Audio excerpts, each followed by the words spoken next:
Okay, it's 9 o'clock, so we might start. Good idea. Clicking record. Okay, good morning, good afternoon, or good evening, everyone, depending on where you're tuning in from. And thank you so much for joining us. We are really excited to welcome you to the first seminar in our 75 years of rural sociology at Wageningen series. And we also welcome those tuning into our live stream on YouTube, as well as those in Zoom here. So for those who don't know me, my name's Mark Fickol, and along with my colleague in the Rural Sociology group at Wageningen University, Lizette Nicole, we are convening this 6-part seminar series running until September this year. So before we get to today's speaker, who I'm very excited to introduce, I'd just like to say a little bit about the inspiration and theme of the seminar series. So rural sociology as a distinct discipline has a very long and proud history at Wageningen University, and some very familiar concepts and ideas that still inspire contemporary rural sociologists, geographers and anthropologists had their genesis in the rural sociology research groups at Wageningen, including Norman Long's act-oriented approach and Jan Daal van der Ploeg's work on farming styles and peasant-focused agrarian sociology, just to name a few. And as we celebrate our 75-year milestone, it's timely for us to not only reflect on these past contributions of our group, but to also look to the future. And so the theme of this seminar series is looking back, looking forward, setting a future agenda for rural sociology. And we thought there was no better way to help us set this agenda than to invite those rural scholars from all over the world who inspire our work and thinking. And so we are really thrilled with the group of scholars who have agreed to contribute to the seminar series. And over the next 6 months, we will navigate a number of themes core to rural sociology, including more than human rural sociologies, the political economy of agrarian change, labor and migration, food and everyday practice, and gender and agriculture, along with the presentation about political ontologies today. So please keep an eye on our blog and social media accounts for details of each seminar. And this seminar series all leads up to a major celebratory event in September. By then, we hope we are able to welcome a lot of people physically to Wageningen to help us celebrate. So just some brief housekeeping before we begin. So this session is being live streamed and recorded, just to let you know. The presentation today will last for about 45 minutes. After that, I'll give a brief response, and then we should have about 30 minutes for questions and answers. So you can type a question at any time using the Q&A button at the bottom of your screen.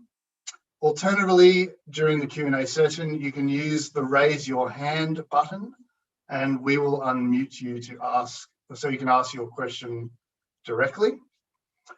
Those tuning in via YouTube are also welcome to leave questions in the comments section, and we'll be keeping an eye on that. As always, we ask that you keep your questions brief and to the point. And then finally, since we are using the Zoom webinar format, we can't see our lovely audience, and our audience, of course, can't see each other, which is a shortcoming of the webinar format, just us. So we'd like to welcome everyone to introduce themselves briefly in the chat and perhaps tell us where you're tuning in from, so we can get a sense of who is with us today. I'm here.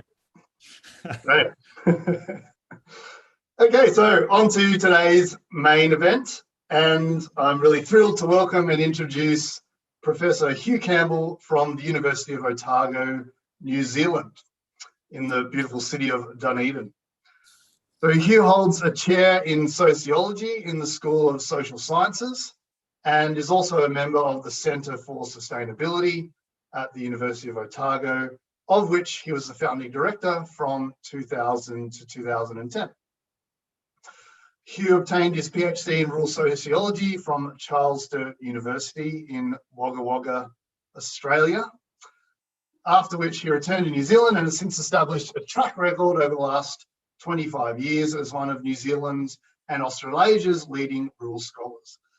Hugh also played a pivotal role in the establishment of the Agri-Food Research Network, which over the last 25 years has grown into a wonderfully collegiate and international network of rural sociologists and geographers and others. So as a researcher, Hugh has published important work on the economic and social and economic dynamics of greening food systems, the politics of sustainability under neoliberal governance, achieving sustainability via audits, food waste, transitions in agriculture and food systems in New Zealand, and theories of global food regimes. And Hugh's latest book, published in 2020 with Bloomsbury Academic, is titled Farming Inside Invisible Worlds, Modernist Agriculture and Its Consequences. And the book deals with the agency of farms in the colonisation of New Zealand, the creation of modernist farming as the dominant form of land use in New Zealand, and the many ways in which alternatives to modernist farming are emerging. And happily, the book is available open access at bloomsburycollections.com. So Hugh's presentation today will pick up on the themes of his new book around the political ontologies of modernist farms. We thank you so much for being here, Hugh, in the late evening there in New Zealand, and we are very much looking forward to your presentation. So over to you. Thank you, Mark. And what can possibly go wrong here? All right, just tell me I've got this going the right way. Yep, just into present. Yep, there we go. That's perfect. Great. Did I really see that someone's tuning in from Ames, Iowa? It must be like 2 a.m. That's incredible. So, Mark, thank you for the invitation today. I'm honoured to be the first speaker in this series of online lectures, and my particular thanks to Mark and Lizette and all the other people who helped create this event, who've put together a really impressive lineup and clearly saw me as some kind of crash test dummy for this whole online venture. Inviting an academic like me to speak to this kind of looking back and looking forward discussion is dangerous, especially when I've just launched a book. I've been a rural sociologist for over 25 years, and so have a lot of material to reflect on. I can't talk about the whole complexity and breadth of our field over the last few decades, especially as I'm one of that subset of rural sociologists who is predominantly interested in farming. I'm also conscious I've got a mainly European audience listening to me today. I'm really not an expert on European rural sociology, although I've been a long-term consumer and admirer of a lot of European work, including by some of the notable scholars who have joined today. I'm honoured to have you here. I would also note that you've invited someone who's based in New Zealand. We do seem to be a safe haven in the global imaginary at the moment, thanks to the happy circumstances of having a brilliant leader, plus a few other things, a couple of nice isolated islands inside a large ocean. And it's very, very comforting at a time of COVID. And for any study of farming, New Zealand is always a potentially intriguing case study. We've done some really extreme things in agriculture. First, we're the world's most export-oriented major agricultural producer, with around 95% of our total food production being exported. I suspect the Netherlands might even be in second place, but a long way back from New Zealand, a long way. Second, we're the country that most rapidly and fully neoliberalized agriculture in the 1980s. And finally, and most importantly for my book project, we are the case study of farm-driven colonization. Sir Kenneth Cumberland, our first great geographer, wrote in 1941, that New Zealand experienced the most extreme and rapid landscape transformation in the farming world.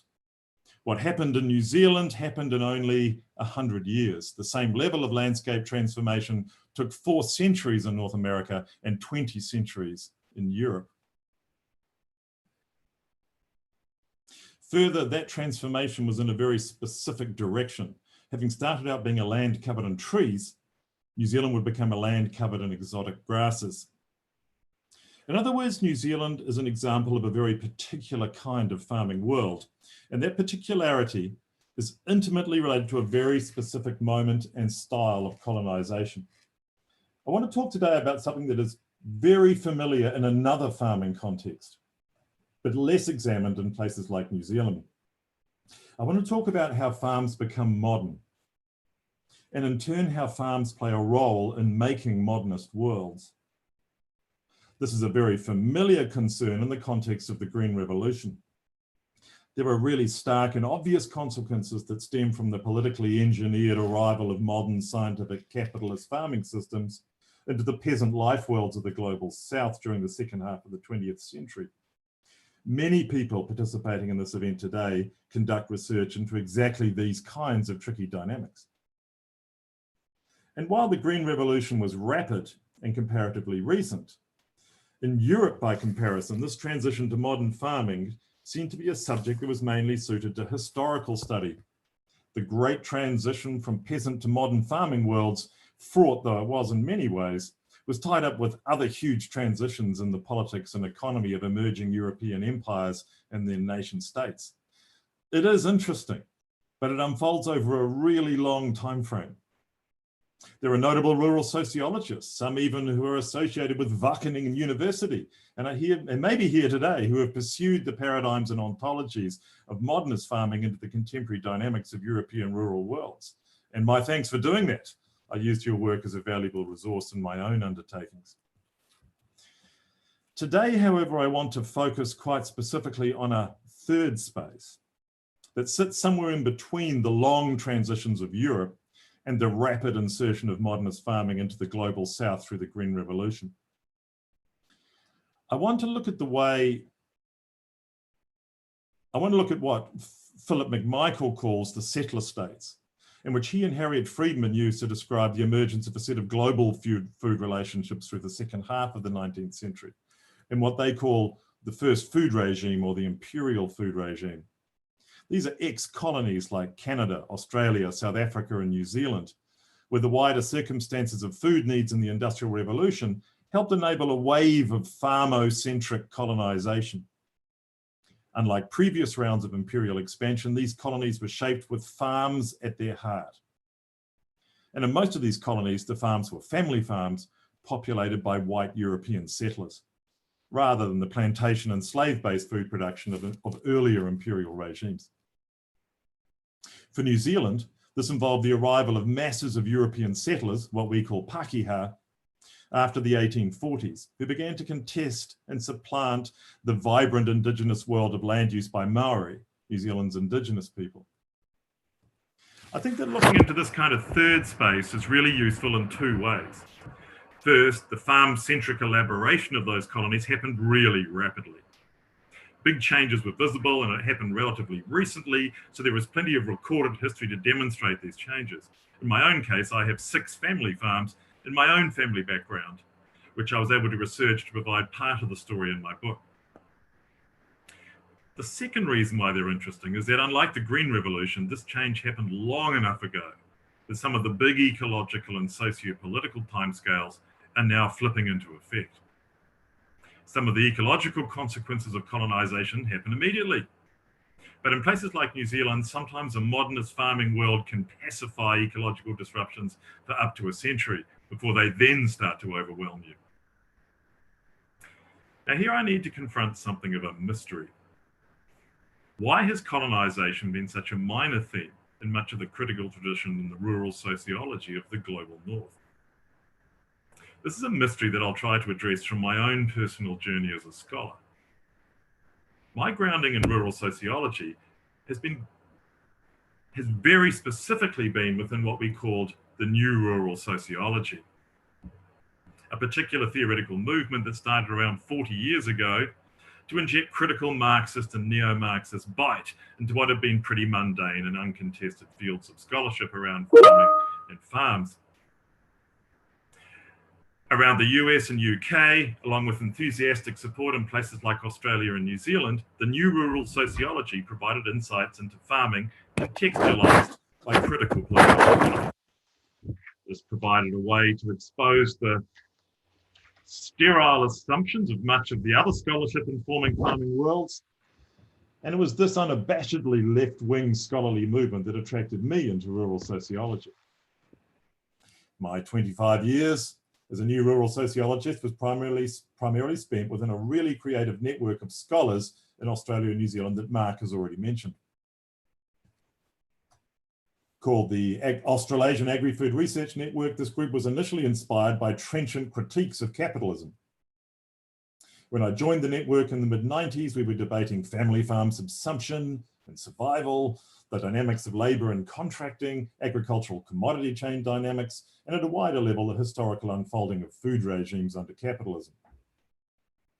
But it would be fair to say that while the Agri-Food Network started within that clearly defined neo-Marxist terrain, it has also been a site for elaboration of multiple debates and challenges to neo-Marxist approaches. Of particular significance have been debates about the gendering of farming, about the ecological sustainability of farming, about how to understand the emergence of alternative farming practices, and more recently about how to account for more than human agencies in discussion of agricultural political economy. About 10 years ago, the network began to discuss assemblage thinking and to contemplate the consequences of things like ontological flattening and diverse agencies. Many of our PhD students began to produce conference papers citing Bruno Latour, Manuel de Landa, Tania Lee, Anna Singh, Timothy Mitchell, and Anne-Marie Moll. Yet while all those debates have been both challenging and productive, the one body of new theory that we really failed to pick up on for several decades was emerging critical scholarship on decolonisation. This, in hindsight, was a really startling absence. Apart from a few special panels over the last decade, post-colonial scholarship was notable by its absence from our network meetings. It was only around 3 years ago you could really start to identify a cluster of work by Australasian agri-food scholars considering decolonisation. And why is this surprising or significant? Because in the 25 years of the network's existence, we'd managed to generate and debate over 1,000 conference papers and presentations that understood Australia and New Zealand as being capitalist societies, yet missed the key point that they were both also colonised societies. Now, if anyone was guilty of this omission, it was me. In fact, I'd grown up on a Pākehā family farm in New Zealand. I'll leave it to your imagine which one of those two is me. Just going to say, rocking those trousers. I'm descended from a long line of Pākehā family farmers stretching back to the 1850s. And one thing I can assure you is that when I was growing up, we didn't see ourselves as the product of colonisation. So I set out to write a book about the colonisation of New Zealand by farms. It was not an entirely easy task. There weren't a lot of theoretical discussions and frameworks to inform this task in New Zealand. Choosing the farm as my objective study had big precedents as well as big consequences. 40 years ago, the new rural sociology had changed the way we thought about farms. In the context of those big land grant universities in the US and many agricultural colleges around the global north, the orthodox ontology of the farm was that which was defined by agricultural economics or agricultural science. Any rural sociologist will know as part of our trade that the economic or techno-scientific version of what a farm is a little bit weird. It seems to rely on a whole lot of natural laws and motions. It is a strange and truncated way of viewing how we act as human beings. The new rural sociology prospered partly because it explained the various crises of farming in the global north by proposing a radically different ontology of the family farm. It was indeed an economic actor, but it was intimately composed within both economic and social forces and operated within the wider unequal and exploitative relations of capitalism.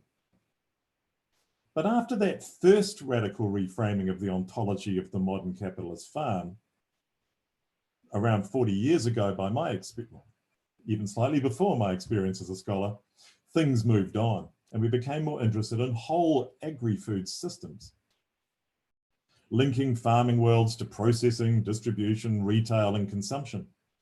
That is why we called ourselves the Agri-Food Research Network in Australasia. And as time went by my recall, most of the energy in our network began to shift away from the farm itself and towards other parts of the system. Studying farms started to have something of an old school feel about it. I haven't seen many radical new theorizations of the farm in rural sociology for quite a while, certainly not in our part of the world. So, how did I go about characterizing the farm as a theoretical object? And how could that be done in a way that could reveal dynamics of colonization? I decided to mix up my grounding in critical political economy with a bit of exploration into more than human agencies. More specifically, I wanted to look at the effect of multiple diverse agencies enacted by farms in colonial worlds.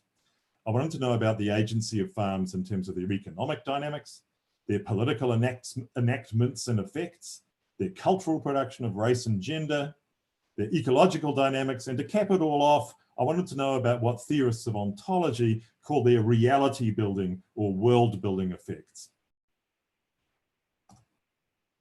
So let's get to the nub of my theoretical construct of the farm during colonization. I argue that modernist farms have special ontological magic powers during colonization. They make some worlds appear and other worlds disappear. Now, I want to unpack this claim in 4 stages. I want to look at farms as agents of political and economic colonization, as ecological colonizers, as cultural makers of modern, scientific, highly gendered and white worlds, and also as ontological colonizers, the way in which farms themselves enacted modernity in modernist worlds. The colonial history of New Zealand has unfolded twice. Should have paused longer before that. Pause for effect. So, the colonial history of New Zealand has unfolded twice. First, when Polynesian voyagers discovered New Zealand, what they called Aotearoa, around 1,000 years ago. Polynesian settlers arrived in New Zealand, and settled in Aotearoa at a time when it had over 90% forest cover, no significant mammals, large flightless birds, and hugely abundant marine resources. The new settlers massively exploited easily accessible resources, burned off some of the forest cover to hunt those large flightless birds, and then experienced a period of massive resource collapse and crisis, at which point the intervoyaging between Aotearoa and the rest of Polynesia ceased. The remnant population slowly stabilized and began a new phase, this time a phase of accommodation and engagement with their new land. This stranded group of Polynesians would eventually be known as Maori. By the time Pakeha arrived from Europe in the 18th century, the Maori inhabitants of Aotearoa had a strongly settled and sustainable pattern of land use, based around hunting, fishing, and marine gathering, and highly productive and well-organized systems of horticulture. The first Pakeha to set foot in Aotearoa were James Cook and his naturalist, Joseph Banks, in 1769. They recognized immediately that this was the country earlier sailed around by an explorer from the Dutch East India Company called Abel Tasman, which he'd named New Zealand. They also argued in their reports back to Britain that Maori were impressive. Maori horticulture was highly productive, which suggested very fertile soils, and Joseph Banks pondered that the huge forests of New Zealand could only exist if those trees were growing out of fertile landscapes. In other words, to Cook and Banks, the land was ripe with potential for British-style farming. That ambition was sealed in 1840 with the signing of the Treaty of Waitangi between Maori and Pakeha, and the assumption of full sovereignty of New Zealand by Britain. The politics of that transaction are central to any discussion of New Zealand history, but I'll just draw attention to the fact that one of the 4 clauses of the treaty was, in effect, the real estate clause. Maori were granted ownership of their land, but the only entity they could sell it to was the British Crown. What followed was actually 20 years of land-based cooperation, in which Maori became hugely successful farmers, adopted new Pakeha crops like potatoes and pigs with alacrity, and supplied most of the commercial food needs of the new colony. But Pakeha farmers kept arriving, including 6 farming families among my own ancestors. And by the 1860s, the available land had run out, and British colonists decided to invade Maori land and seize new farms by force. The brief era of coexistence was over, and what ensued was the near total destruction of Maori worlds. As you can see in this slide, within a few decades, Maori had lost the vast majority of their land, were ravaged by disease, marginalized to the edges of the new colony, and they were legally prevented from accessing credit. To survive, the only resource they could sell was their land. So not so much Marx's proletariat with nothing to sell but their labor, but colonized peoples with nothing to sell but their land. At which point they then became the new nation's laborers. This slide shows that transition in New Zealand's North Island. In 1840, 95% of farmland in New Zealand was under Maori title.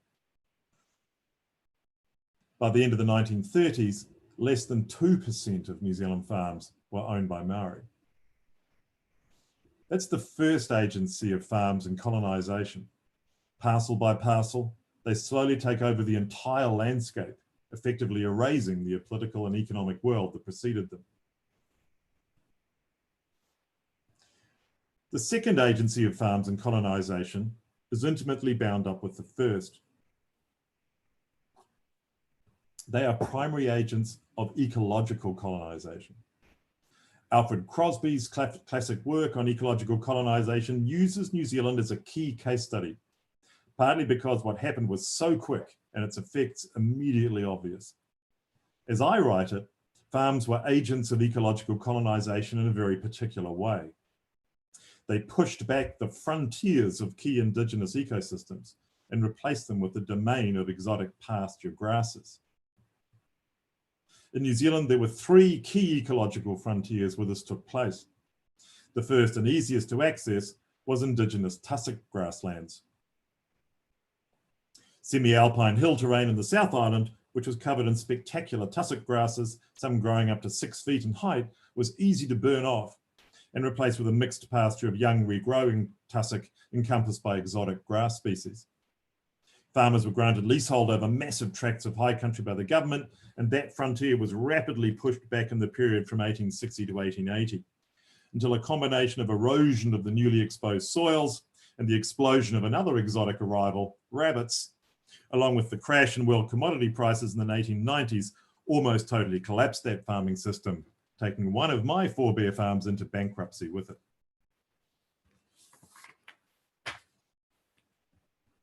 The second key ecological frontier was much bigger.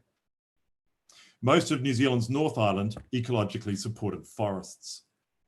And while Maori had initially burned back the margins to open up hunting ranges, that practice had ceased many centuries before Pākehā arrived.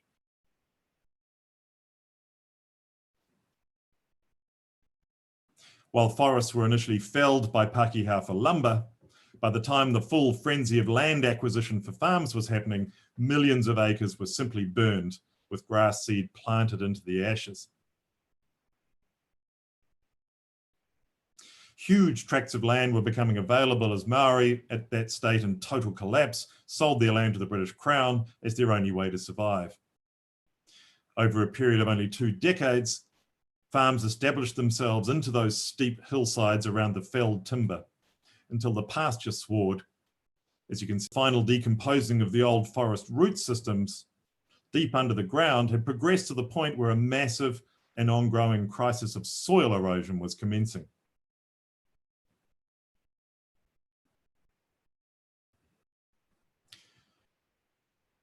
The final great ecological frontier was between grasslands and wetlands. As this slide shows, New Zealand had extensive lowland wetland systems, and they were a keystone of Maori resource use, providing both fibre and abundant food. Once most of the forest had been cut down and replaced with grasslands, farmers then turned to wetland drainage as a mechanism to increase pasture area. This removed one of the key resources that Maori communities had used to supply themselves with food and flax fibre. Pākehā farmers first used Chinese labourers who were available at the end of New Zealand's gold rush. Farmers then turned to Maori labourers, and finally to steam power to dig, cut and dredge channels through wetlands. The results were, in ecological terms, catastrophic. Despite the Netherlands holding some claims to fame as a world leader in wetland drainage, New Zealand reigns supreme with the grim title of World Champion of Wetland Drainage. Well over 90% of the wetland area present at the point of Pākehā colonisation has since been drained, almost all of it being replaced with grass pastures. So, in the indigenous grasslands, the forests and the wetlands, farms acted as the primary agent pushing back the frontiers of all three systems and replacing them with grass. Next, farms as cultural makers of modern, scientific, highly gendered, white worlds. Having geographically and ecologically pushed back frontiers and settled the colony of New Zealand with thousands of family-sized farms, these farms became central to the nation-building project of New Zealand. They became the anchor of a new history of New Zealand that was reproduced and legitimised in multiple ways. The Pākehā family farm became suitably mythologised in popular culture and began to tell a very selective story of the colonisation of New Zealand, namely that it seemed to have never happened. Popular fiction in the 50s and 60s, as the 1950s and 1960s, began to celebrate a very particular cultural narrative of the family farm. S.E. Summers became a notably successful Mills and Boon writer, setting all her stories on New Zealand high country sheep stations. Mona Anderson's Farm Life autobiography was a runaway bestseller, and Mary Scott's Breakfast at 6 novels were also hugely popular, telling the story of a young farm couple making their lives on a newly purchased sheep farm. Breakfast at 6 was actually so successful, it even still has a German fan site. I kid you not. There really is a striking thematic similarity to all these writings. They portray a very specific kind of human relationship with nature. They universally celebrate a very strongly gendered division of labour on farms, and they are totally and completely white. In this popular culture narrative of New Zealand farming in the 20th century, the great chaos of ecological destabilisation during colonisation is mysteriously absent. Instead, farmers battle Mother Nature and seemingly triumph over her as a normal part of everyday life. There is no suggestion at all that humans caused much of that ecological chaos. The struggle to farm is mainly won through rugged masculine hard work, accompanied by intelligent female virtue, joined together in a love of their farms and their landscape. And this pop culture history of New Zealand farming has absolutely no mention of Maori. There is no prior landowner. There are no non-white claims or love of the landscape. The indigenous world of Aotearoa is simply erased. At a national level, the creation of a self-congratulatory farm-centric history took a very modernist shape. Initially, when faced with a collapsing pastoral ecosystem in the 1920s through a massive soil erosion and hillside collapse, the New Zealand state poured money into finding a scientific solution to stabilise those hill slopes. The result was what historians call the grasslands revolution, a combination of ryegrass, clover and phosphate fertiliser which managed to stabilise the collapsing hill country. This model provided a thin skin of pasture over the old forested hillsides and allowed for grazing by a light species like sheep. Luckily, Britain wanted to eat our sheep meat and spread our butter on their toast or crumpets. So despite having had a reasonably diverse number of farming systems being trialled in the colonial era, during the 20th century, New Zealand began to converge on one pattern of land use: sheep farming on the slopes and dairy farming on the flats. The model worked to such an extent that by the 1950s, nearly the whole available landscape had been incorporated into pastoral farming systems. The success of scientific pastoral family farming became synonymous with the success of New Zealand as a modern state. This success story reached its climax in the early 1950s during the Korean War, when New Zealand secured wool contracts to supply army uniforms to United States troops. As a result, pastoral farming's contribution to New Zealand's foreign exchange earnings was truly stupendous. In 1952, pastoral farming exports alone contributed an astonishing 97% of New Zealand's foreign exchange earnings. We really had become a country that was synonymous with a giant pastoral farm. To summarise, farms were the centre of the cultural colonisation of New Zealand, and certainly became an essential contributor to telling the story of a patriotic, white, modern scientific New Zealand. For the next part of the talk, I want to argue for a way to understand the totality of all these vectors of colonisation. All of the things I've talked about so far are a known quantity in any decent critical analysis of colonisation. But I want to think about how farm-centric colonisation goes even further than political, economic and cultural capture. I want to think about the world-building power of farms.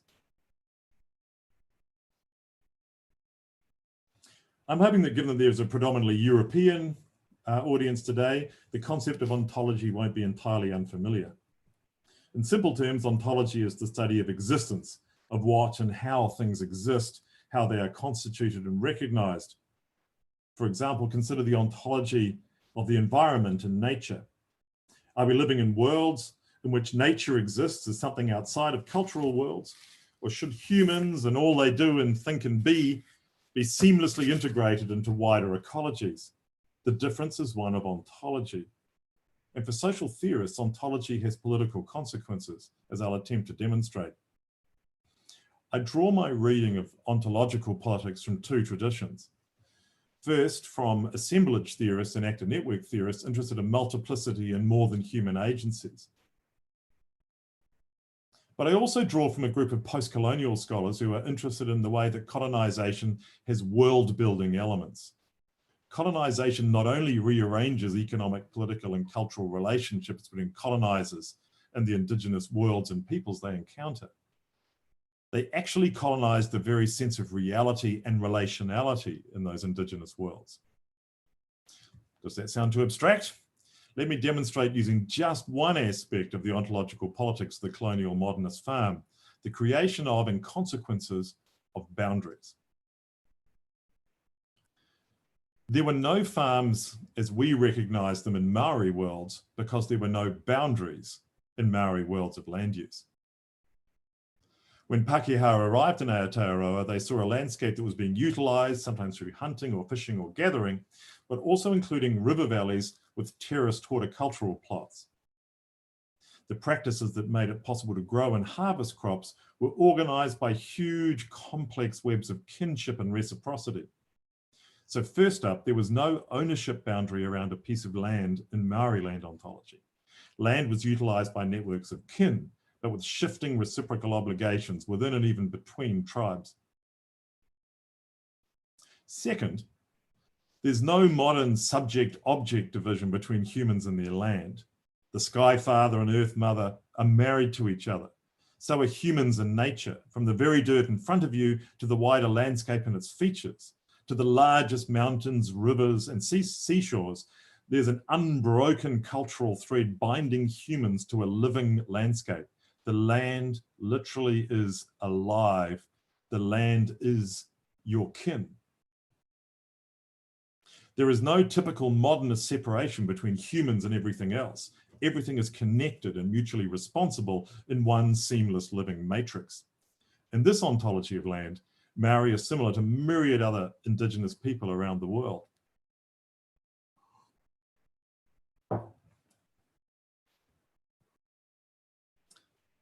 But Pākehā arrived and began laying claim to land and enacting a very different ontology of the farm. Most significantly, this new ontology of land had a boundary around it. The argument I lay out in my book is that this boundary was made up of multiple overlapping devices and practices. It is legal, which allows it to act as a boundary of private ownership, thus making the farm able to be bought and sold. The boundary, once it's there, makes the farm into an item of capital. The boundary is also ecological, as farm practices change and shift ecological dynamics inside and outside the farm boundary. And it's a cultural boundary. By having a boundary, the farm has an interior and an exterior, culturally speaking. Culturally, that interior space of the farm develops some really interesting characteristics. We come to feel a sense of ownership over it. It is our place. It becomes our identity. What's inside this boundary culturally is us. It's often also inhabited by one nuclear family group. In the Pakeha case, the boundary encases the main kinship group, whereas for Maori, no such boundary is possible or even thinkable. That boundary has consequences of how we think about and act in landscapes. The interior of the modernist farm is our responsibility as farmers. We own that interior. It produces us and it defines us. The exterior of your farm is someone else's concern. Despite the evident ecological and social networks that in reality do actually stretch across and beyond farm boundaries, as Bruno Latour puts it, a sword cut has slashed through the middle of modernity, separating and segmenting the world into different realms with different consequences. There are different consequences to an interior compared to an exterior.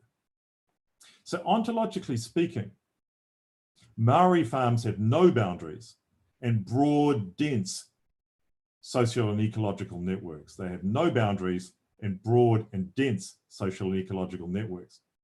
The modernist Pakeha farm has strong boundaries and increasingly weakened wider social and ecological networks, both of which will come back to haunt it around a century later.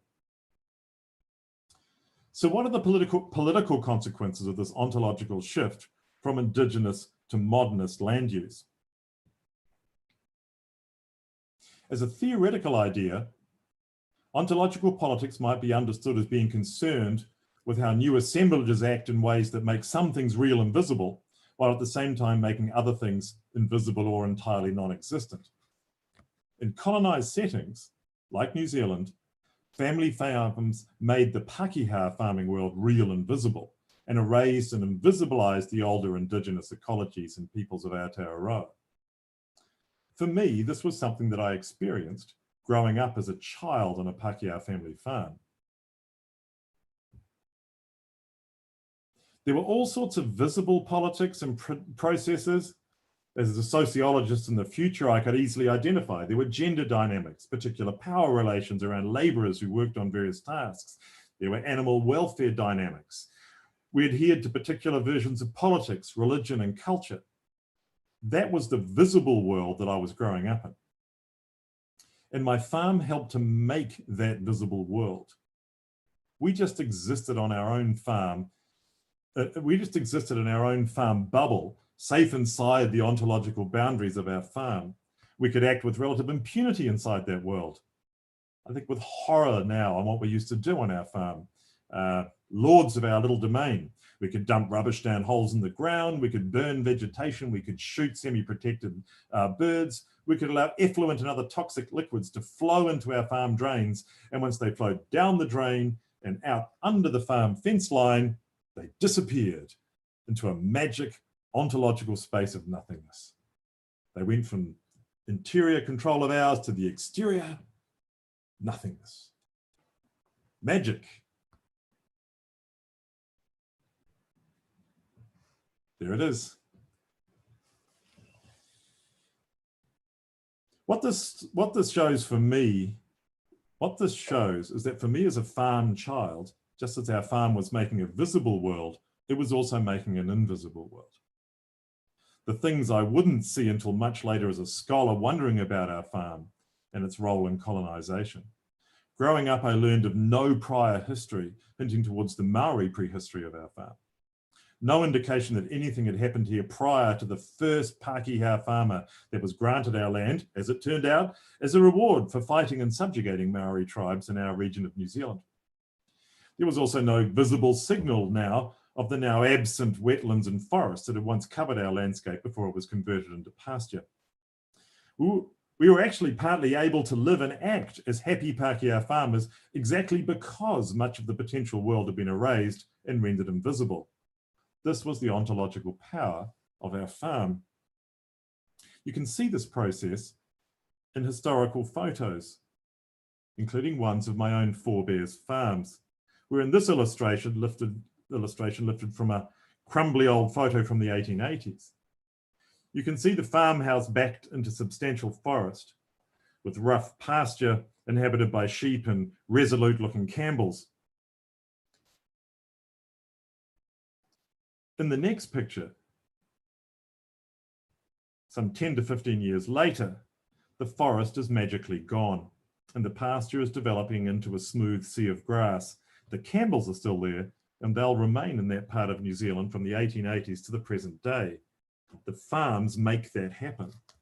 They make a farm world of Campbells with all its consequences into a semi-permanent reality. They also perform the ontological magic of making an older world of Aotearoa disappear. This Campbell farm on Glen Road, Kaupokanui, was situated on land liberated by the illegal confiscation of the Maori lands of Parihaka. It once was covered in lush forest that Maori used to gather and hunt. It had wetlands which provided eels and flax for fibre for Maori, and it had a notable Maori shellfish gathering site where the stream on one side of the farm emptied into the ocean. These are powers that are ontological. Farms make some worlds visible and other worlds disappear. And then they make that outcome semi-permanent. Finally, the modernist farm with its boundaries, its safe interior, its scientifically informed components and carefully cultivated species acts as an agent of pacification. In Latour's terms, farms cool down overheated relationalities.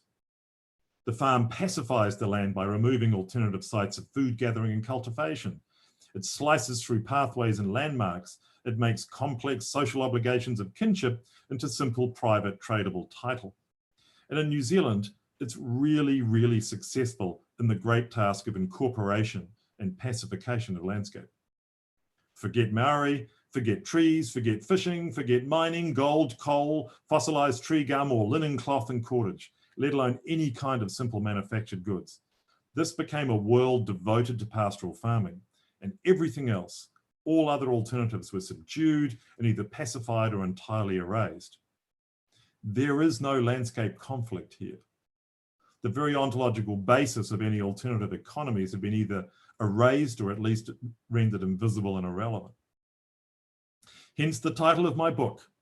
Through modernist pastoral farming, we ended up farming inside invisible worlds. Now, you may be happy to hear, that's the end of the first half of my book, and probably also a good place to pivot towards the end of my talk today. What I've been trying to argue is that the farm wasn't just a passive entity carried along by the great waves of colonization. It was actually a dynamic agent that made colonization happen and then anchored in place a whole new landscape ontology. For New Zealand, the farms that I've just described kept on expanding and taking over more and more landscape until the 1970s. This is the farming world I was born into. But this is also the farming world that I experienced as it began to disintegrate into chaos and disarray after the 1970s. And the rest of my book is about how the great assemblage of modernist agriculture began to experience multiple forces of deterritorialization. So my final question for the talk is this. If farms act as agents of colonization and anchors of modernist worlds, then can they also act now to reshape farming worlds and make different futures possible? I think the answer is yes. I can't justify that answer in much detail in the time I have left. So here are just a few hints towards why the great monolith of modernist farming has begun to disintegrate and be reconfigured into new and more diverse forms. The farm that I grew up on was ontologically comprised of hard boundaries and weak, wider social and ecological networks. It had many other modernist characteristics as well, but I've concentrated just on these ones for this talk. The farms that I now tend to encounter as a rural sociologist are assembling around a very different configuration of these classically modernist characteristics. They are starting to experience slightly weaker boundaries, and they are definitely more closely connected to wider ecological and social networks. They often have different kinds of economic networks as well. In the book, I draw on examples of new kinds of farm ontologies at the boundaries of the great ecological frontiers. particularly farms where trees return or where wetlands come back to life. But I want to concentrate on one particularly striking example of the way in which particular kinds of farms in New Zealand are deterritorializing the great ontological monolith of modernist pastoralism. This new thing is the slow reawakening of a Maori farming world. Commencing in the 1970s, Maori slowly began to regain control of some of their land. Having suffered from over a century of derision by agricultural scientists, Pākehā farmers and politicians, Maori began to quietly re-engage with farmland in a significantly different way to modernist Pākehā farming. Following the Maori principles of kaitiakitanga, there's ways of sustainably producing food, and manaakitanga, nurturing community, Maori farms began to re-establish, and to the surprise of many, to really flourish. As Pākehā farming systems have been collapsing at the edges, much of that land is passing back into Maori ownership. This is not under simple private ownership inside a hard legal boundary, but into communal ownership by communities of often many thousands of members who collectively own the land. It is land with much softer boundaries. It's also a land that is managed first and foremost to provide benefit to wider social networks and communities. And it is land that is being situated within wider landscape ecologies. As one Maori trustee put it, choose your products to suit what the land wants to grow. Don't reshape your land to suit the product you want to grow. It is proving to be a remarkably successful land use model. Remember how in the 1920s, less than 2% of farms were still owned by Maori. Have a look at this. These figures are from 2018. Maori organisations and trusts are controlling 30% of New Zealand's lamb production, 30% of sheep and beef production, 10% of the national dairy herd, 10% of kiwi fruit, and an increasing proportion of high-value food products like wine. It is quite a breathtaking politics of recolonisation by Maori, and it's most definitely worthy of its own talk. So, that concludes this brief introduction to my radical re-theorising of the farm and rural sociology, and thank you so much for the chance to speak to an event like this with the opportunity to think about where we've come from and where we're going. As rural sociologists, I would ask that we give more attention to the dynamics of farming in colonised spaces. As scholars trained in modernist traditions, we all live in worlds shaped by ontological politics. But the main lesson that I learned as a scholar in writing this particular book is that in just the same way that I'd been blind to deeper colonial histories when growing up as a child on a Pākehā farm, I'd done exactly the same thing as a scholar for most of my career. As a rural sociologist, particularly as one who was interested in critical understandings of rural change under capitalism, it had really taken quite a bit of effort to fail to notice the huge dynamics of colonisation that enfolded my own academic world in New Zealand. By studying and engaging with the diverse and unexpected agency of farms, and by opening up this critical political economist mind to contemplating more than human agencies, worlds that were previously invisible have come slowly into view. Thank you. Thank you so much, Hugh. A virtual applause. Thank you so much for that inspiring and really interesting and thought-provoking presentation. I know it's a bit strange to just talk into the ether, but we've a lot of great reactions already. Strangely, I love hearing myself speak. So I'd just like to provide a few thoughts that were sparked in me, both from your presentation today and reading the book. And perhaps as I speak, if the audience does have any questions, they could start to type them into the Q&A box or to raise their hand and we can come to you shortly.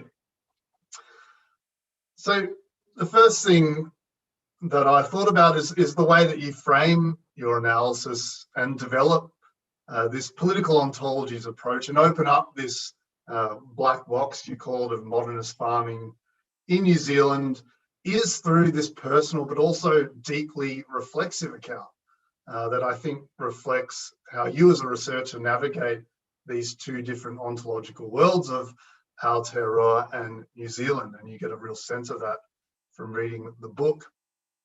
So this really sparks in me questions about how we as rural sociologists should write ourselves into our accounts of rural life, and also how do we think about how we enter our field sites as outsiders, as non-farmers, a lot of us, as non-rural residents.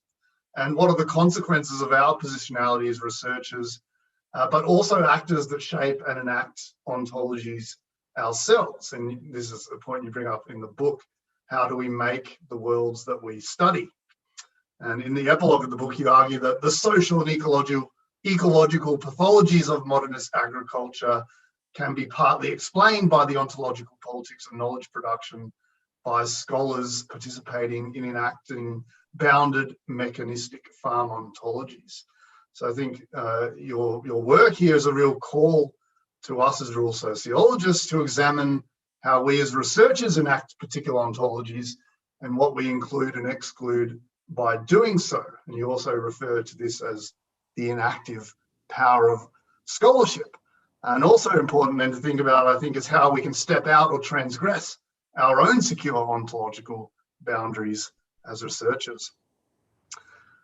I also think your presentation, the parallels to the European, but particularly the Dutch situation is striking, and the role of the university as a key agent of this modernist farming ontology, but particularly the role of the agricultural university, and also the agricultural university as a key agent of colonisation.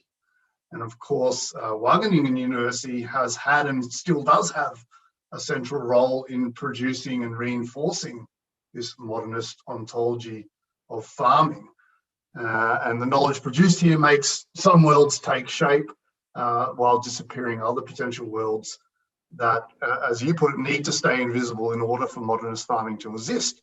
I think for social scientists at Wageningen, this can sometimes be a challenging context in which to be a critical social scientist.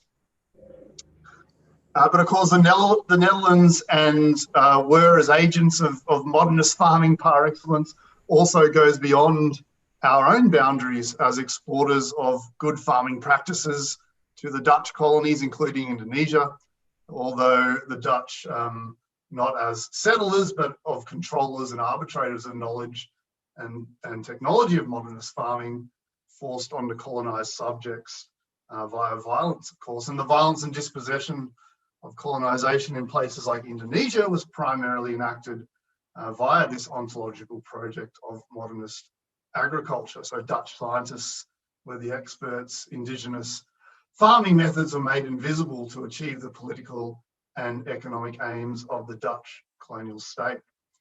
And so I think this is an ongoing process of colonization as well, through aid packages and development interventions that are enacted by this very particular modernist ontology of agriculture. So New Zealand exports its dairy farming systems to the developing world, just as the Netherlands exports technological interventions. Fourth, I think this approach you present also provides us with some very useful conceptual tools to understand recent farm protests in the Netherlands around nitrogen emissions and the social consequences of ontological certainties breaking down, whether through the breaching of ecological limits, but also perhaps through states breaking their ontological contract with farmers, perhaps. So this idea of farmers being forced out of their previous depoliticized ontological worlds, as you put it, I think is very interesting. And there's this fortress-like quality sometimes to the modernist farming project, that other ideas about food and farming have to be kept out at all costs. Problems need to be rendered technical, as you speak to Tanya Lee's work, and everything must be a or anti-political. And then fifth, this made me think about the links of your book and your work to other theorizations that I know are important to the work of Wageningen rural sociologists. So I think engaging with political ontologies, the way that you frame it, can also help us to view dominant systems like capitalism as less hegemonic and deterministic or inevitable. And I think there are some clear connections here to the diverse economies literature, the work of Gibbs and Graham, but also contemporary sociologies of class, such as the work of Eric Olin Wright, that seek to engage with complexity rather than retreat to simplistic binaries or teleology. So thank you so much for your talk. I see there's already some questions which I might just pose to you and you can answer. Would you like one question at a time or to take a couple on board to then answer? Wow, there's some hard questions in here. Well, Sally Shorthall, who very happily is also a contributor to our seminar series, posed the first question relating to Maori. So do Maori kinship networks working the land not also form a type of boundary?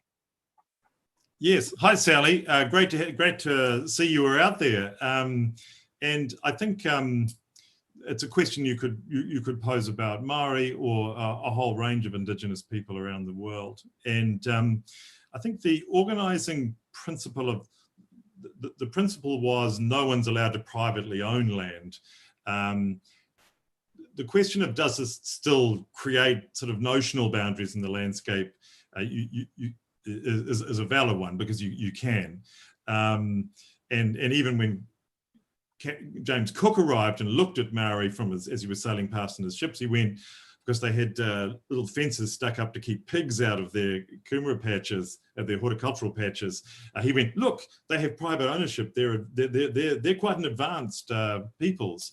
But the point for Maori is that kinship creates the definition of boundedness, and then how that translates onto land. So it does create a sense of boundedness, you're absolutely right, but how that then translates onto land is much more malleable and movable and therefore ecologically sensitive.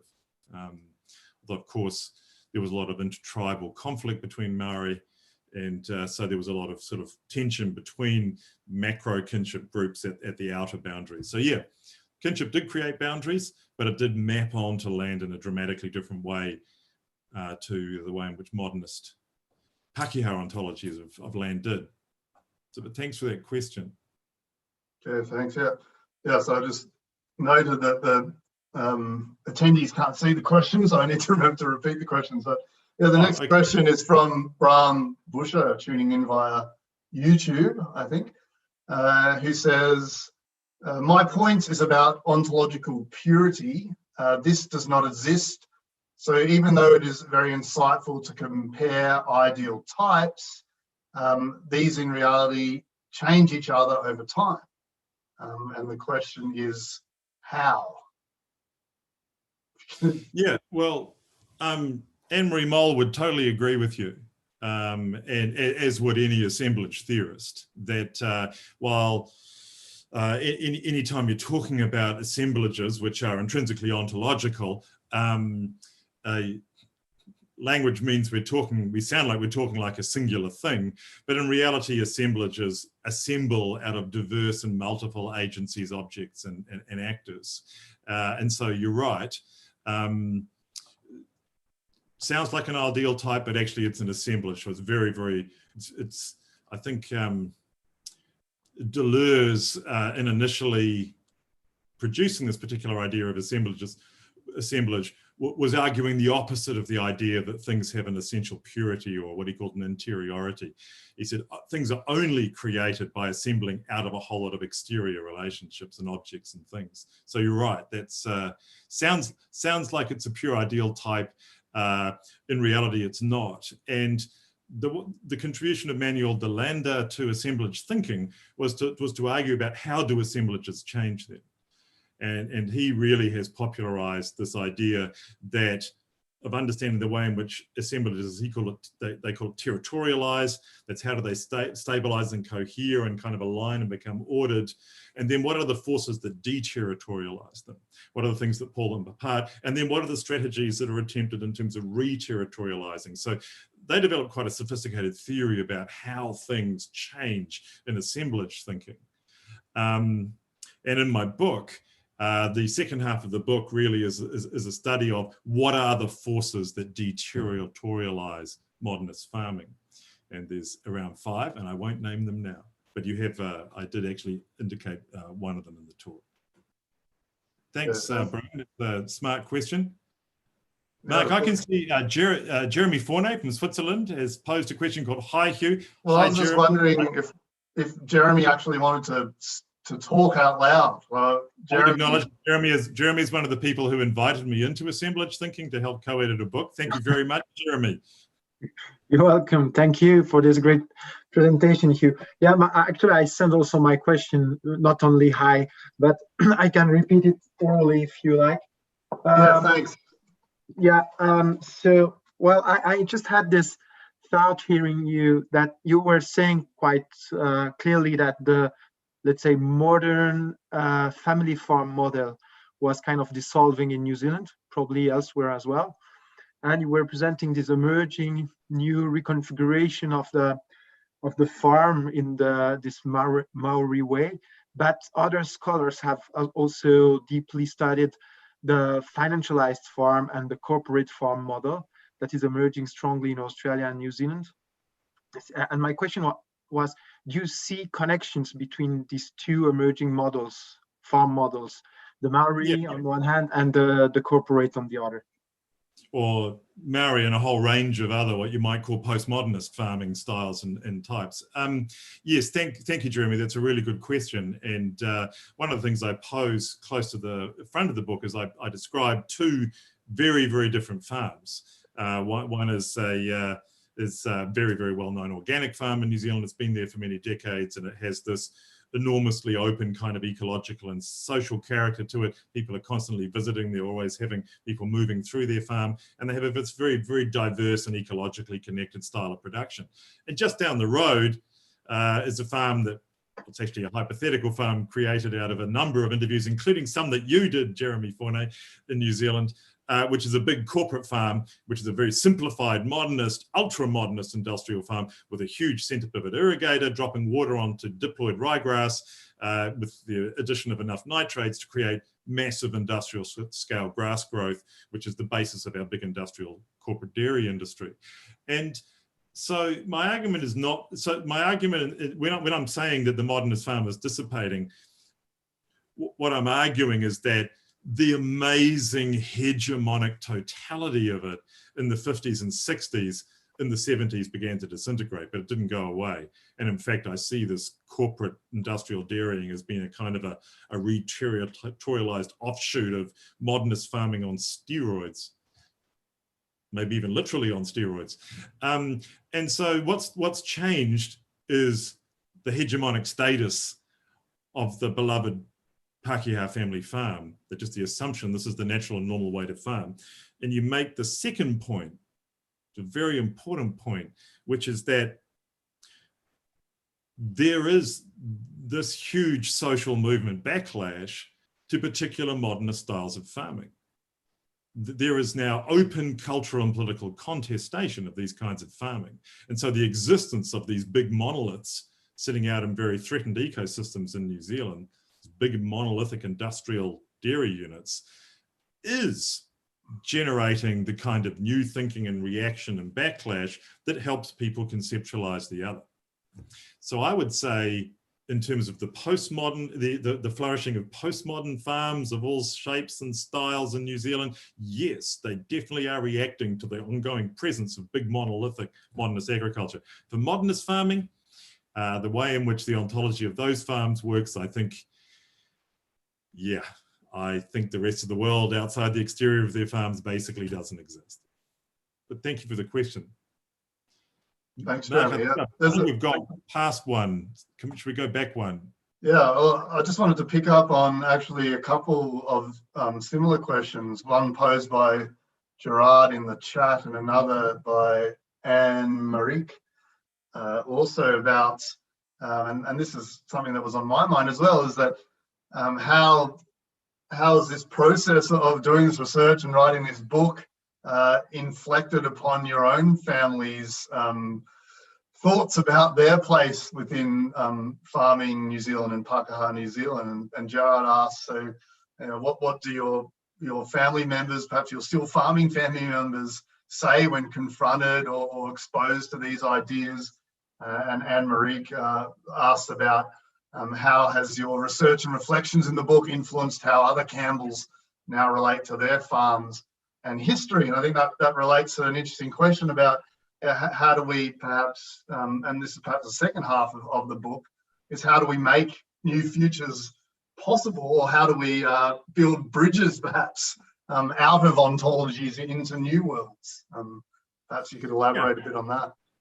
So at one level, I made an ethical choice not to write about any farms in my family that are still being farmed by kinfolk of mine who are still alive or still farming. So I didn't want to talk about any of because I do talk about some of the successor generations of this original group of farms, but not right to the present day.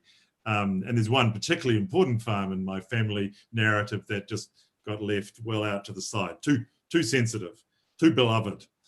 But I think the key dialogue,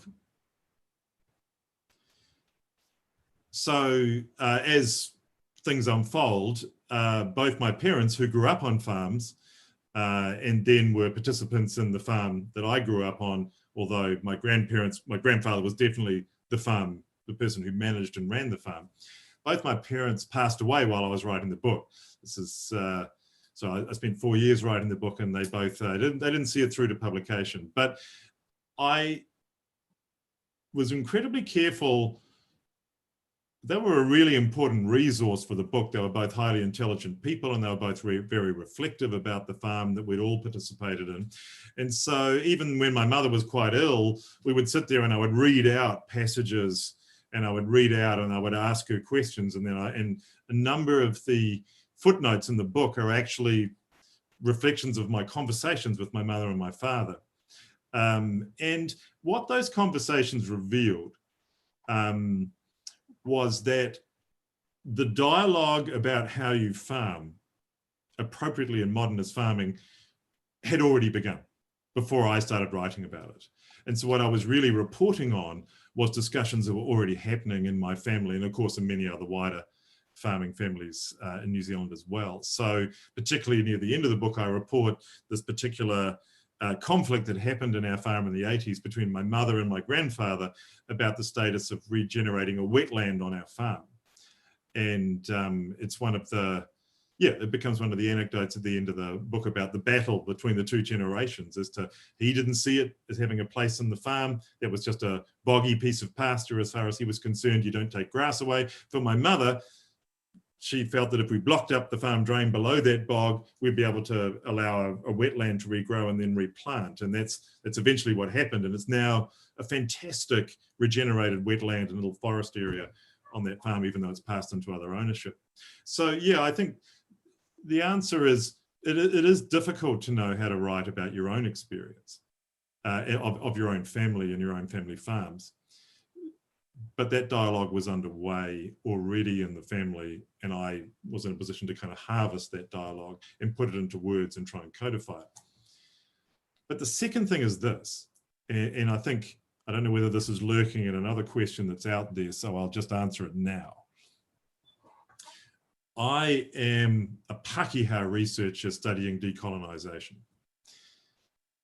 I'm very closely connected to Maori worlds. Through interesting circumstances, I have between 4,000 and 5,000 Maori and Pacific Island cousins, but I am not Maori. And so, you know, in terms of debates of how we write about decolonisation, particularly about the world-making effects of decolonisation, Mark's already pointed out that as academics, we help enact those worlds. I really couldn't speak for Maori. There are other voices who are speaking for Maori, and they're voices that I engage with in the book. So I had to find a place to stand where I had legitimacy as a person in New Zealand. Like, what was the place where politically I could stand? And so I felt that my own family and my own family's farms were a little thing that I could stand, with a thing that I could stand on and speak to, without being seen to speak for groups who I do not have the political right to speak for. So really, this book was my response to a group of really important critical Maori voices about history and colonization in New Zealand, not so much about farming, but about history and colonization. And this was my response to try and create that dialogue. So yeah, and for me, ethically, that was much, much more tricky to negotiate than my relationship with my family of farmers. Thanks, Hugh. So Yeah. wow. There's a really interesting question from Edward, who's the chair of the cultural geography group at Wageningen. Yeah, I wonder, Edward, do you want to talk live? I'll allow you to talk if you'd like to speak out your question. Yeah, I can. Can you hear me now? I don't have a video, but anyways, doesn't matter. Actually, you did answer it quite a bit in your form. Basically, my question was to what extent the invisible worlds that are emerging in the hands of Maori are not simply reproducing the colonial modern mechanisms by commodifying resources for the global food supply chain, for instance. So basically, I'm following a bit what Jeremy Fournier from Switzerland was saying. I mean, by the coexistence of the massive corporate farms, and then, of course, these new things. And I'm just trying to think about the balance thereof, and what, to what extent, and I mean, to what extent. The question has to do with the colonization of the indigenous mind, in a sense, you know. I mean, and I said within inverted commas, how successful was that? I mean, are they maybe replicating in their production units the modernist way, in a sense? I mean, to what extent did you analyze that? Can you just reflect a little bit on that? I mainly concentrated on looking at the kind of or the postmodernist impulse that's coming through, or the decolonizing impulse that's coming through. But there are a lot of people, particularly Maori themselves, who are debating the nature and style of these new movements, because they are commercial farms. They are running commercial farms, and in a way, identifying a particular modernist ontology of the farm in New Zealand. I was trying to create a framework around which to understand how these things were different, because New Zealand is still a capitalist, neoliberalized country. We still export 95% of the food we produce. And so many of the kind of locked in features of New Zealand as one of the world's big farms persist and are still part of our everyday reality. So really it's a case of asking how are elements of that modernist farming world being deterritorialized or reterritorialized, whilst recognizing that it's not a completely new assemblage. So they are generally commercial farms. They tend to pursue high value products rather than commodities. As I said, often Maori land and corporations have a massive land area they're looking at with diverse ecological niches in them, and they try and match what they're going to do productively to those niches, rather than trying to convert land to make it grow what they want to grow. So really the key flipping of the modernist ontology in terms of Maori farming systems is the prioritization of the social, moving away from that rendered technical, mechanistic, machine-like modernist farm that's like a machine for producing a product, to understanding a farm as both a relationship with land and also a relationship with a particular group of people in kinship with that land. Yeah, but of course it is probably not my place to say or to speak into what are really huge and vigorous debates within Maori scholarship about the nature of decolonization and the decolonization of the Maori mind, or the Maori epistemologies.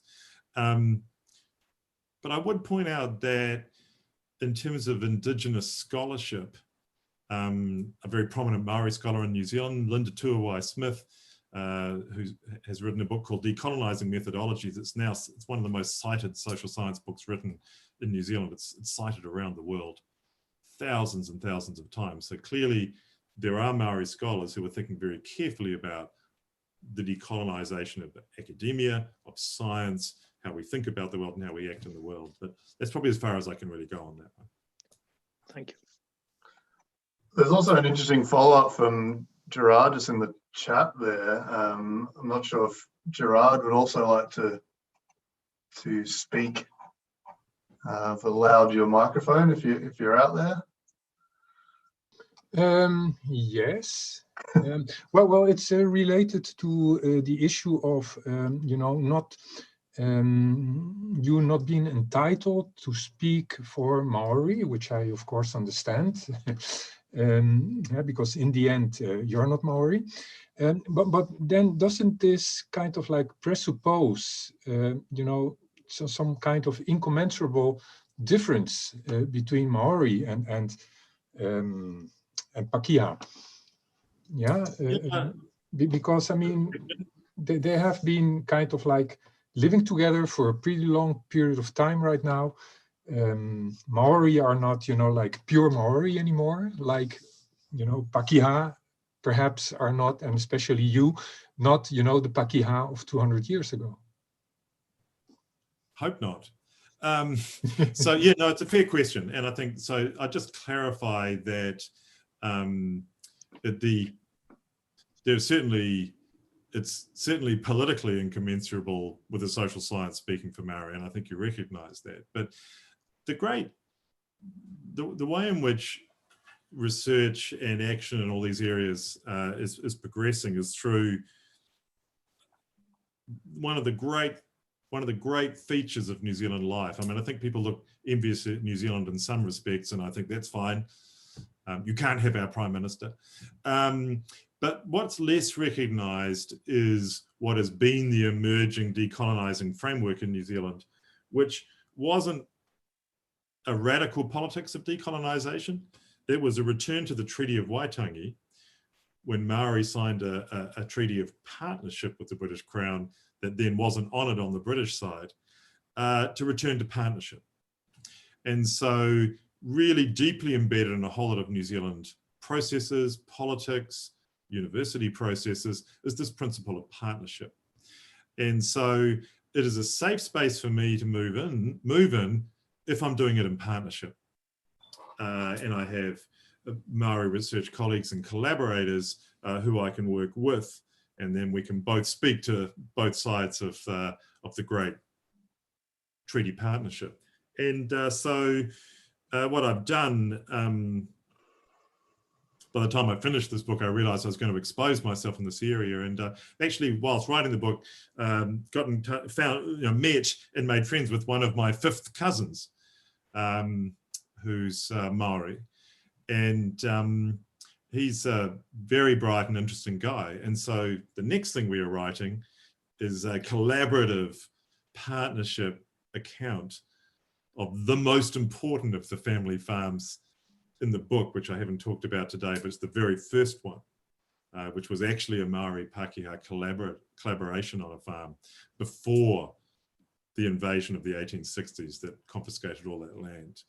So yeah, no, I think there is a really established framework in New Zealand for how we move forward on this. It's the principle of partnership. I need partners. Thanks, Hugh. I think we might go next to Anna Krzywozinska, hope I pronounced your name correctly, who happily is also our next seminar speaker. Do you want to speak directly, Anna? I've allowed your microphone there. Oh, sure, that's great. I've got just the face for radio this morning. Hugh, that was wonderful and completely unexpected, I think, which was the most wonderful thing about opening the series in this way. So I, full disclosure, I come from outside of rural sociology, and it's a literature that I have always engaged with, but certainly not considered myself to sit within. And I think it does have a bit of, as you kind of identify, this whiff of old-fashionedness about it at times. And your presentation that just completely smashes that to pieces and shows the real power of rural sociology in taking on very seriously and in a very practical way these massively important emerging themes of more than human and the decolonization. So congratulations, I think it's fantastic. Thank you. I love that comment. You can just leave it there because I know it's going to be a really tricky question coming up. Well, I don't know if it's tricky. No, hopefully not. I mean, basically this is completely self-serving because I'm thinking about very, well, quite I think, themes that are very in tune with what you were saying today, but I'm thinking about this in relation to the old world. And I'm increasingly understanding for myself the political history of capitalism as always intrinsically linked with land socio-ecological violence, let's just call it this way, which in the old world, had the effect of an internal colonization, I think. And so I was just wondering whether you share this sense, whether you think this has legs as an approach. Can you talk about a decolonization of the old world, and whether you think it's applicable, your thinking is applicable to a non-colonial context? Thank you. Well, I was really hoping I wouldn't have to speak to Europe. Whoops. But look, I think it's a totally fair question, because what I want to say immediately is that the reason I think that places like New Zealand are so interesting is because you see stuff happening. It's very vivid. It's very rapid. A lot of that stuff's very slow in Europe, whereas in New Zealand you can really, really see it. But maybe, so colonization provides a really strong context for understanding how farms have these ontological powers. So I think that if I was going to import that idea or that radical theorization of the farm into an old world context, I probably would import the radical political ontological powers of the farm rather than the colonization idea. I just think colonization might be distracting in a European context, although I stand to be corrected, there may well be interesting, just thinking of my Norwegian colleagues in terms of the relationships between settled Norwegian farmed landscapes and Sami moving across those landscapes. I suspect there's really interesting dynamics there. The clash between a kind of a bounded landscape and a mobile landscape. But I think it's really what I'm trying to argue is for a sort of a radical rural sociology that recognizes that farms have these dramatic ontological powers that aren't necessarily just about erasing Indigenous people and Indigenous people's views of the world, but can be about erasing other things. And I think if I think of some of the very good gender scholarship that's been done in rural sociology, there are ways in which farms became these kinds of ontological agents of masculinization of farming worlds and the like. And all I really want to emphasize with that is this can be a radical critical politics. When I was really early on in the writing process in this book, one of my postdocs said to me, he's now back in the States, he said, look, this is the moment where we need radical politics. Trump's destroying the world. Climate change is blowing up. We really need things to get radical. And I'm worried about your more than human turn. I'm worried about your actor networks. I'm worried about all these diverse agencies that you're depowering what we do. He said, give me one good example of a kind of an actor network, more than human approach that allows us to get into really strong critical scholarship. So I thought, okay, challenge accepted. I think this stuff can produce a kind of a radical and powerful scholarship. And I'm also aware of the time, realizing that I have to stop soon. The second thing I wanted to do, so that was the first response, I wanted to try and write a radical sociology which created a sense of the farm as this very powerful site enacting these effects, not so much colonization. But the second thing was, after 25 years of transdisciplinary research projects, I was really acutely sensitized to the fact that a lot of rural sociologists work in really oppressive and hard research collaborations with other scientists and economists in agricultural worlds. And this was really, in some ways, a love letter to every rural sociologist who's basically been told, you're the people who sugarcoat the widget we're inventing so the farmers will adopt it. Was really a chance to sort of to take rural sociology back into that kind of radical terrain where we can confront and challenge other disciplines and universities to say, hold on, you know, it's not going to be quite as straightforward as your very linear technology adoption-based, widget-based mechanistic world might think it will be. So it really, there was also an intention to sort of say, rural sociologists, what we do can be radical and can be critical, and as a result, I always think that means it can be fun. Well, mission accomplished. Fantastic. Thank you, Anna. I really appreciate that. Mark, was that the resounding round off? Yeah, so we're out of time. Unfortunately, we'll have to leave a few questions hanging out there, but Hugh might feel free to respond to people that pose them later on. But just once again, thank you so much, Hugh, for a wonderfully inspiring and productive first seminar. I think it was a great way to kick off our seminar series, and yeah, we really are grateful for your contribution, especially at this time of day in New Zealand there. So thank you so much, and we hope that yeah, this can also be the beginning of a more close engagement, of course, between Wageningen and Otago there. And absolutely, Mark. Thank you. Lots more engagements in the future. Thanks for the invite. I really appreciate it. Thank you all for joining us. So yeah, our next seminar will be 28th of April, which is Anna Kuzazinska, who will be talking about more than human approaches. So we hope you can all join us then. Thank you so much for being here, and have a great day. Thanks, everyone.